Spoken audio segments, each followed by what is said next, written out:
Ada satu biasanya di malam terakhir Ramadan itu yang paling ditunggu-tunggu orang banyak. Malam apa ya? Malam Lailatul Qadar. Lailatul Qadar. Ini banyak yang nunggu-nunggu malam Lailatul Qadar.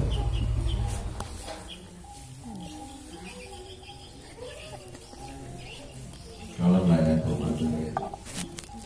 Kenapa ini kata Rasulullah, siapa yang melewati malam Lailatul Qadar terus dia beribadah pada malam itu sama dengan beribadah 1000 bulan. 1000 bulan. 1000 bulan itu kalau dijadikan tahun 83 tahun. 83 tahun. Apa contohnya ibadah? Misalnya kita tahu nih malam ini Lailatul Qadar nih. Aku baca Quran 1 juz. Nah, kita baca Quran 1 juz itu sama dengan membaca Quran 83 tahun. Sama dengan membaca Quran 83 tahun atau 1000 bulan. Kalau dihitung-hitung 1000 bulan berarti kalau dia ini ya 83 tahun. Nah, terus kalau misalnya ini malam Lailatul Qadar nih, aku maunya sholawatan aja, berarti sama dia dengan berselawat 83 tahun atau 1000 bulan. Nah, terus ciri-cirinya malam Lailatul Qadar itu gimana? Jadi kata Guru Ulun, malam itu tenang, tidak berangin, langit itu tidak berawan, bintang-bintang cerah, kata beliau. Nah, terus suasananya panas tidak, dingin tidak. Jadi kalau sorenya itu matahari turun itu kayak temaram itu dia tidak terlalu cahayanya itu tidak terlalu menyilau enggak. Nah ini nanti kalau malam nunggu nih ini. Nah kata Rasulullah biasanya malamnya itu malam ganjil, malam 21, malam 23, 25, 27 sama 29. Nah jadi kalau malam itu kalau bisa kalau kita ketemu tuh manfaatkan benar-benar. Jangan sampai pas kita ketemu malam Lailatul Qadar kita nonton sinetron sama nonton sinetron 1000 bulan. Ya kan? Usahakan ya. Udah. Ya aku nih maunya malam ini pengennya ngajikah, zikirkah, baca surah Yasin kah, sholawat kah, atau misalnya bikin makanan buat sahur karena itu juga ibadah. Nah itu sama dengan 1000 bulan, sama dengan 83 tahun. Nah sebenarnya kalau dari Imam Al-Ghazali ini di kitab beliau, di kitab Ihya'ulumuddin, ada ikutin di sini kitab beliau itu bahwa malam Lailatul Qadar itu bisa diketahui melalui kapan awalnya puasa, hari apa mulainya. Kita kemarin hari apa mulainya puasa? Hari Selasa. Buka rumusnya dulu.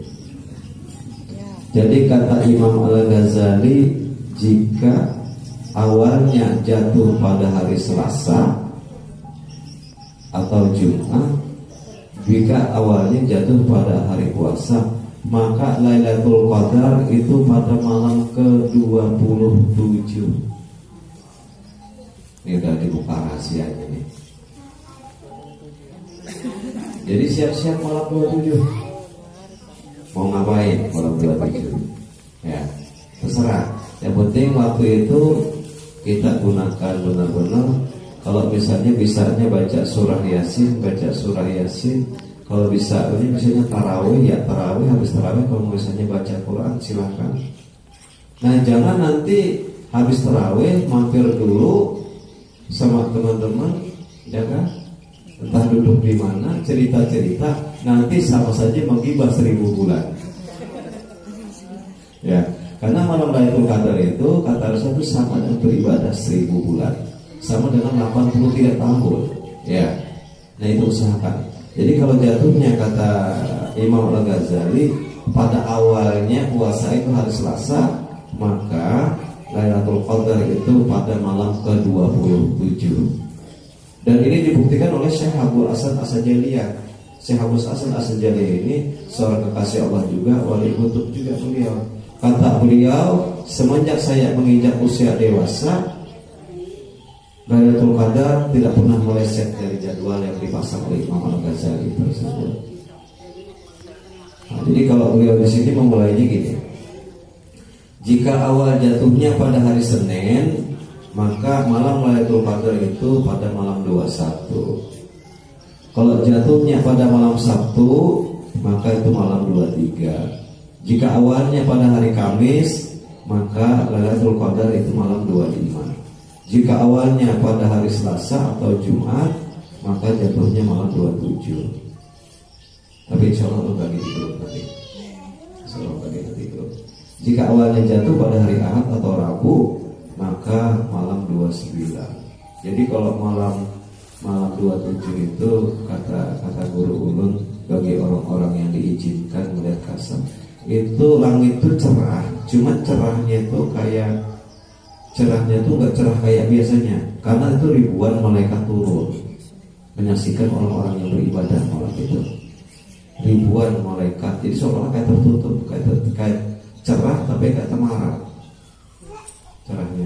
Jadi kita memandang bintang itu jelas tapi nggak terlalu jelas. Nah kalau paginya itu naik matahari, tapi sudah lewat, ngapain juga paginya ya? Artinya paginya itu naik matahari sampai kira-kira sekitar kurang lebih jam 9 itu biasanya kan jam 9 itu udah mulai panas. Kalau itu enggak, jam 9 itu kayak masih kayak tutup awan, cuman nggak tutup awan. Nah itu ciri-cirinya. Nah malah Lailatul Qadar sampai berawan pun kata guru itu tidak. Hembusan angin itu tenang, kata beliau. Kenapa? Ribuan malaikat turun pada malam Lailatul Qadar. Ini sama kita beribadah 1000 bulan. Kalau kita beribadah malam itu ya kita ngaji, atau kita bisa malam habis maghrib ini udah mulai masuk. Jadi malam Lailatul Qadar itu masuknya itu mulai jam 6. Kalau perhitungan Arab jam 6 itu perubahan tanggal, jam 6 itu perubahan. Artinya sekarang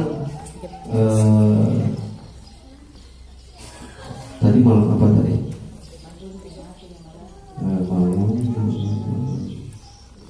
Kalau malam Selasa jatuhnya pada malam 27. Malam 27 itu kira-kira kita malam apa ya? Malam Minggu. Nah itu malam 27 itu jatuhnya malam Minggu. Jadi kalau hari Sabtu sore pas jam 6 itu sudah masuk malam Minggu. Artinya sudah masuk Minggu. Di situ sudah masuk mulai Lailatul Qadar. Sudah mulai masuk di situ. Sudah masuk mulai Lailatul Qadar. Nah di situ kita misalnya ini udah jaga-jaga nih, jaga lisan, jaga pandangan di rumah, jaga jangan marah-marah, jaga jangan cemberut, jangan kecewa. Jangan sampai nanti kita mungkin gara-gara sepele, misalnya kita marah sama suami misalnya, sama dengan marah 1000 bulan. Ya kan? Jadi malam itu kalau bisa damai, jangan sama tetangga, jangan ada permasalahan, kalau bisa malam itu damai. Jadi malam Minggu, malam 27 ya. Jadi mulai buka puasa, udah jaga hati, jaga pikiran. Mudah-mudahan kalau kita malam itu kita bisa menjaga lisan, menjaga pandangan, menjaga kalimat, menjaga hati. Habis Isya kita sholat taraweh. Habis sholat taraweh misalnya, ya udah daripada ngobrol dak karuan di rumah, biarkan anak-anak main. Yang punya anak-anak suruh aja dia main, sediakan mainan, udah biar baca tasbih kah, subhanallah kah, alhamdulillah, salawat kah, istighfar kah, baca yasin kah. Kalau misalnya mau memburdah silakan memburdah sampai datang ngantuk. Ya. Kalau bisa malam itu yang punya TV matikan dulu TV. Jangan sampai acaranya bagus, drakor, Pian 1000 bulan nonton drama Korea. Ya. Nah, ini dijaga benar-benar. Nah, kalau kami di sini biasanya ini ada jadwal khusus. Kalau di sini habis sholat tarawih pada ngumpul dari sini. Jadi yang diceritakan terkadang ilmu, terkadang hikmah, terkadang nasihat-nasihat. Artinya kami majelis walaupun majelisnya sudah tidak langsung. Artinya tidak resmi, tapi sama aja. Berarti kami kalau malam itu bisa kembali terulang seperti biasanya, berarti malam itu kita majelis 1000 bulan. Ya, nah, alhamdulillah. Malam minggu, berarti ini malam minggu ini belum, malam minggu depan ya. Ya, malam minggu depan. Nah, itu malam 1000 bulan kita beribadah ya. Nah, di situ biasanya dari orang-orang yang memperhatikan malam Lailatul Qadar itu, nah ini biasanya ada beberapa orang entah yang dipilih Allah mendapatkan langsung, contoh seperti ayahnya Syekh Muhammad Hasan Al-Banjari, ibu beliau Syekh Muhammad Hasan Al-Banjari. Kenapa itu Syekh Hasan Al-Banjari itu luar biasa. Jadi kalau tidak salah ingat dulu ceritanya gini. Pada waktu tengah malam beliau bangun berwudu untuk sholat tahajud. Di situ pas ngambil air di ember buat berwudu, air ini beku ngeras, langsung turun cahaya. Waktu itu beliau masih mengandung hamil beliau, langit terbelah penglihatannya. Langsung ada suara di situ, istilahnya dari Allah bahwa apapun yang kau minta pada sekarang ini maka akan aku kabulkan, kata Allah. Yang diminta beliau alhamdulillah bukan pesawat, alhamdulillah bukan helikopter, bukan emas, bukan minta. Yang diminta beliau, ya Allah, ulun tahu ini adalah kemuliaan, malam ini adalah malam Lailatul Qadar.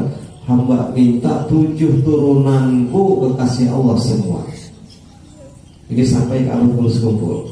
Dari Syekh Masalah yang ini orang tua beliau, ini mamanya. Jadi pas bangun berwudu ngambil air di, karena beliau tahu ini malam Lailatul Qadar, mana dia tahu beliau. Pas ngambil air di ember, ini airnya beku. Wah, ini beku nih. Langsung ada cahaya, langit terbelah. Dari pandangan, ya kalau orang biasa ya yang lain sih biasa aja, ini pandangan hati beliau aja.